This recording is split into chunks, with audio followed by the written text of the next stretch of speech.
बात करने वाले हैं कि आलू की फसल को पाले से कैसे बचाएं और अगेती और पछेती झुलसा इस समय बहुत तेज़ी से बढ़ रहा है, उसको कंट्रोल में कैसे करें। और देखिए हमारी आलू कितनी हेल्दी, कितनी स्वस्थ दिख रही हैं। तो आपकी भी आलू आलू की जो फसल है वो इस तरीके से हो सकती है। आप बस इस वीडियो को पूरा देखिएगा, आपको पूरी जानकारी मिलेगी। तो चलिए वीडियो शुरू करते हैं।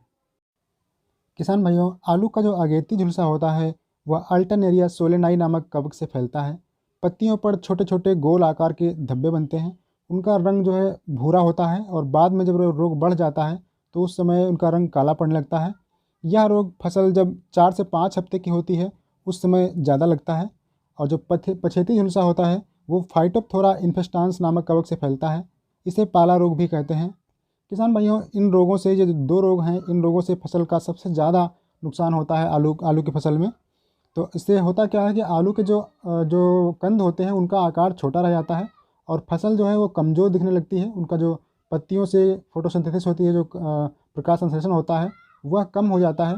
इसलिए आलू की जो कंद होते हैं उनकी ग्रोथ नहीं हो पाती है। तो आज हम इस वीडियो में आलू के इन दोनों रोगों की रोकथाम के बारे में बात करेंगे। वैसे इस समय जो आलू पछेती बोई गई है उसमें पिछेती झुलसा ज़्यादा देखने को मिल रहा है, क्योंकि अब मौसम जो है पिछेती झुलसा के अनुकूल ज़्यादा बन गया है। तो इसलिए आपको इसे बचाना जब बहुत ज़रूरी है। किसान भाइयों, अगर आप आलू की फसल में बुआई के बाद जब 1 महीने की फसल हो जाती है, उसके बाद अगर आप लगातार कार्बेंडाजिम या मैंकोजेब का छिड़काव लगातार आप करते रहते हैं 15 दिन के अंतर पर, तो आपकी फसल में ये नहीं लगता है। लेकिन अगर आपकी फसल में ये लग चुका है तो आपको इससे थोड़ा हार्ड जो केमिकल होता है उसका स्प्रे करना पड़ेगा।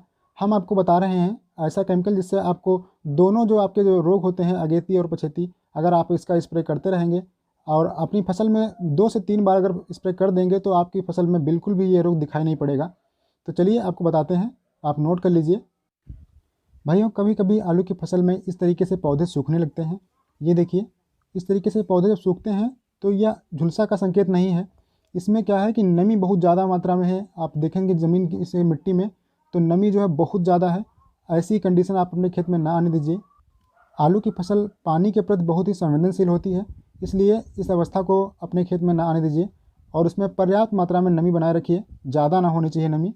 और अब देखिए, जब आपको झुलसा लगेगा आपके खेत में तो पिछेती झुलसा में आपके पौधे की पत्तियां जो हैं इस तरीके से दिखने लगेंगी। यह दौर शुरुआत का है, इसलिए ऐसे दिख रही हैं। यह धीरे धीरे फैलता जाता है। अगर इसका कंट्रोल नहीं किया गया तो बहुत ज़्यादा मात्रा में नुकसान कर देता है ये रोग। तो इसके कंट्रोल के लिए आपको क्या करना है, आपको बस एक ही दवा लेनी है जो मार्केट में रेडोमिल गोल्ड के नाम से आती है। उसमें 50 ग्राम की पुड़िया निकलती है। उस दवा को आपको लेना है और छिड़काव करना है। यह दवा 1 किलो के पैकेट में आती है और अंदर इसके 20 पुड़िया निकलती हैं और ये 20 टंकी की ये दवा होती है। तो 50 ग्राम की पुड़िया आपको 1 टंकी में डालनी होती है और छिड़काव करना होता है। हर 15 दिन पे आप इसका स्प्रे कर सकते हैं।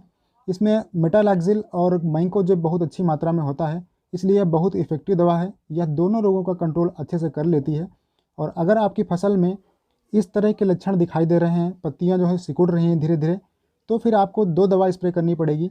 पहली जो है आपको, जो हमने बताई है पहले, वो आपको लेना है 50 ग्राम के हिसाब से पर टंकी। और दूसरी दवा आपको लेनी है साथ में डाइफेंथुरान, जो पेगासस नाम से आती है। इस दवा का आपको 25 ग्राम पर टंकी के हिसाब से लेना है। दोनों दवाओं को अच्छे से मिक्स करके आपको 2 स्प्रे करने हैं। हर एक स्प्रे करने के बाद 15 दिन के अंतर पर आप दूसरा छिड़काव कर दीजिए। तो आपकी फसल बिल्कुल इस तरीके से हो जाएगी। ये देखिए पत्तियाँ कितनी खिली खिली हैं। इस तरीके से आपकी फसल हो जाएगी, सारे रोग आपकी फसल के दूर हो जाएंगे। तो दोस्तों, आज का वीडियो कैसा लगा हमें कमेंट करके जरूर बताइएगा। मिलते हैं किसी अगले वीडियो में, तब तक के लिए नमस्कार दोस्तों।